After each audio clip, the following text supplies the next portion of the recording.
Anxiety, stress, fear, frustration, shame, embarrassment, all of these feelings and words are words and feelings that I feel from my clients when they first start talking about how they feel when we talk about money.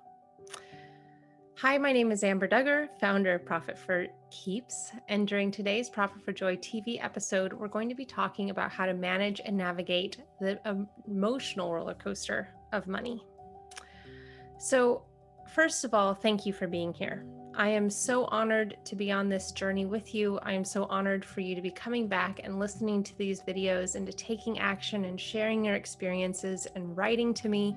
I am just so honored to be on this with you. I'm telling you, I wake up in the morning revving to go because I am on a mission to completely eradicate these unnecessary roller coasters that we're on when it comes to money. The financial industry has failed you. I'm going to repeat that. The financial industry has failed you. This is not your fault. The fact that you are taking action and watching these videos is just so inspiring to me because you are no longer settling for the status quo of, well, I guess this is just the way it is. You know there's something better out there, and I'm just so happy you're here. Okay, enough gushing. So here are some key things to help you in terms of navigating these emotions that come up when you think about money. Very first thing, number one thing is grace. It is so important to forgive yourself for any sort of decisions you made in the past or situations that you may be in currently. Grace and forgiveness are key to being able to move forward. And it's okay to feel these emotions. It's okay to allow yourself to embrace the way you're feeling and to recognize that the decisions you made in the past were decisions that you made with information you had at hand. You now have new information, you're learning new things every day, and there is absolutely a way to navigate business and life without having to constantly rely on debt. So that's the very first thing, grace. Second thing to remember is fear is excitement without breath. So what does that mean? Whenever you're starting to feel fear, remember to breathe. It is so exciting when we start to move through some of these emotions to be able to discharge these emotions. All that's left is excitement. It is possible to navigate, to become creative, to be able to get out of this stress response. And when you do that, you can start to get really excited about the possibilities and the experiments that lay ahead. Third thing to remember is that we feel awkward and uncomfortable when something is unfamiliar. So the only way to feel more comfortable is to become more familiar. And the key to that is repetition.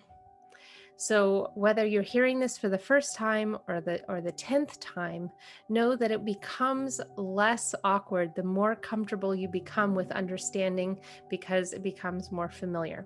So when you're navigating this whole incredibly and it can be complicated world of money, know that the key to repetition is the key to learning is repetition, and it will be awkward and uncomfortable until you become more familiar with it. So just give yourself grace as you navigate through this, and don't feel like it's a bad thing to listen to a video 3 or 4 times. And always reach out and ask questions if you have them. We love making new videos based on what you're wanting to learn about, what you want to hear about. So just know that it's totally normal to feel awkward and uncomfortable when you're not familiar with what you're learning about. The other thing is give yourself compassion. Recognize that you are not alone. Recognize that it is really something, money is something that we don't really speak about very often. I'm changing that, and you're changing that with me by listening to this and having this conversation with me. But money has been taboo for a long time, and our generation before us have instilled concepts like they've sacrificed for us. They have sacrificed for our betterment. Those can then allow us to feel some shame around making more money than our parents. And so it's important to know that that's just how we have been wired to then have a protective mechanism against feeling that shame against dishonoring our parents by not making more money. That's just an example, but it's important to know that it's okay to be facing these things. It's okay to be making more money. And it's really important to first discharge these emotions and feelings around it. The other thing is, what we think is directly related to how we feel. So if we're constantly feeling like there's not enough money, we're most likely thinking that there's not enough money. And if we want to feel like there's always enough money, we want to look at the thoughts, the quality of the thoughts that we have around money.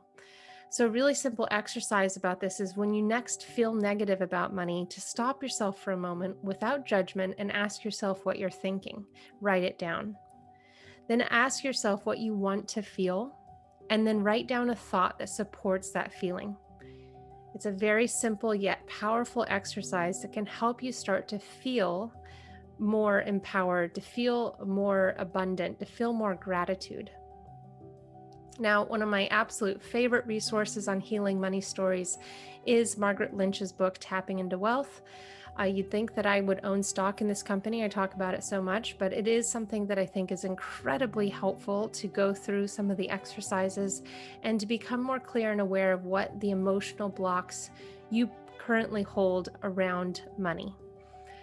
Money blocks don't go away. We simply become better at moving through them.